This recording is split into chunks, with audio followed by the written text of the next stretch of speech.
Hi there, I'm Bob Bain. I'm a historian, a history educator, former high school history and social studies teacher, and now a professor at the University of Michigan in history and history education. You know, I got to tell you, if my high school history teachers knew that I had become a historian, they would be just freaking out, to be honest with you. I was a horrible high school history student, horrible. And the reason is because I hated history. Why? I thought history was only about memorizing names, dates, events that I didn't care about, that happened long before I was born and didn't seem to have any importance in my own life, and usually came delivered in textbooks that weighed about 8 pounds. It wasn't until I got to college, and I actually had to take a history course. I was a science and math major, and I needed a history humanities. So I signed up for a course that I thought would be easy. It was a large class. There were 400 people in it. I thought a guy would never call on me. I wouldn't necessarily have to be engaged. And then a stunning thing happened. He came in and he started class and he asked all of us a question. But it was a question that was different than any question I had been asked in a history classroom before. It wasn't like, when did this happen? He asked a question about me, about my identity, about the world that I was living in, and was asking us about the ways in which the past had shaped the opportunities that I had, the experiences that I had. He was situating me by his question in time. And he began to show me that things that my ancestors, not only my ancestors, but my ancestors in my community had done, choices they had made that actually helped define and shape who I was. He began to help me see that the context that I lived in was an invention by other people, that I was a product, and I lived in a product of the past.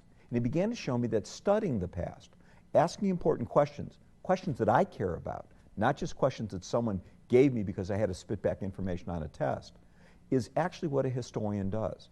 They pose questions about the past and the present because they're driving of interest to them. And so I began to take up the study of history. And what I learned was that history is actually a lot different than the way it was presented to me as stuff to be memorized. History is all about questions, all about answers, and all about evidence.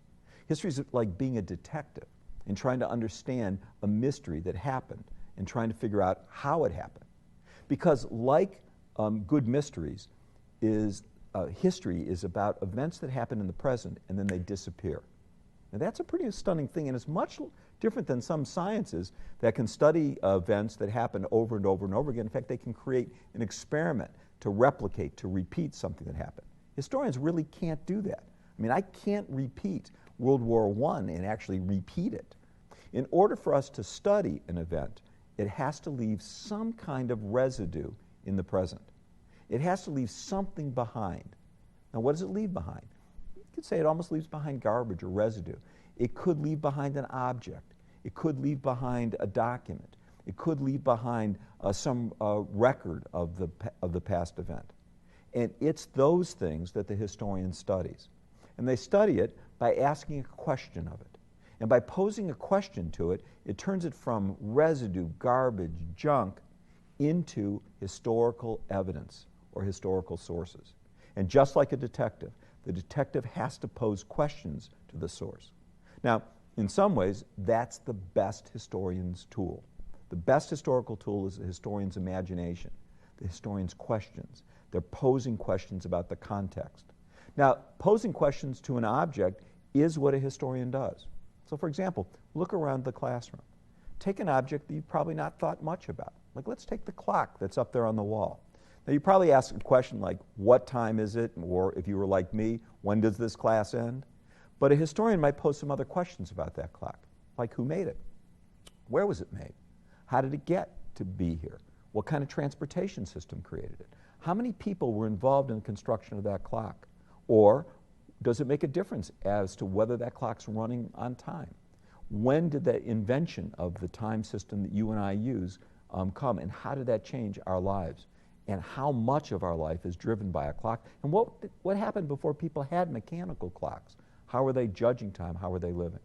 So historians study objects and events in the past by studying the evidence that they leave behind. Of course, studying it is not just what historians do. They analyze it. They compare it, they contrast it, they corroborate it. In other words, they look for one source and look for other sources that either support this source, extend this source, or actually challenge it. And that helps historians begin to understand what happened in the past. But then what they do is they produce some understanding. They write about it. They create a story about it. Sometimes it's a picture. Sometimes it's a movie. Sometimes it's a lecture. Now they do that because they want people to understand the most or the best accurate picture that they can get of the past. And that's very important because you and I, whether you know it or not, we use history. We use our understanding of the past. Now, not just memorizing names and dates, but you and I live in a world that was shaped by the past. Søren Kierkegaard, a great Danish philosopher, had a line that he once used when he said, "You and I live our lives forward. We live our lives into the future, but we understand our lives using the past. We understand our lives backwards." Think about that. We live our lives forward, but we understand them backwards. So by understanding your past, you make sense of your present. By the way, you also make sense of the future, because by understanding the trends of the past, you can begin to make some accurate predictions about the future, or close to accurate predictions. True of weather, that if you look at the past patterns in weather, you can begin to understand, the likelihood of whether or not you should put on a heavier coat in the next couple of weeks. Or think about sports teams.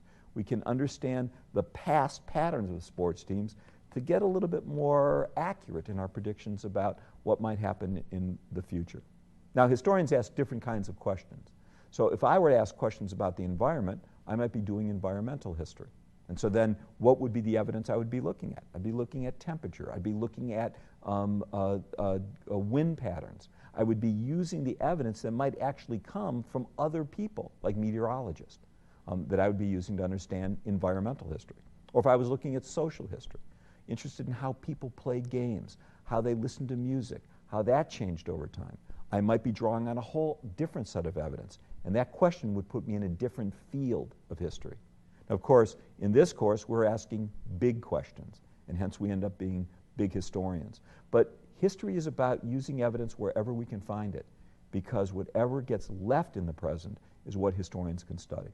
So next time you think about someone talking about history, understand that it's really about using the past to make sense of the present and the future. And it's not just about memorizing names, dates, and places.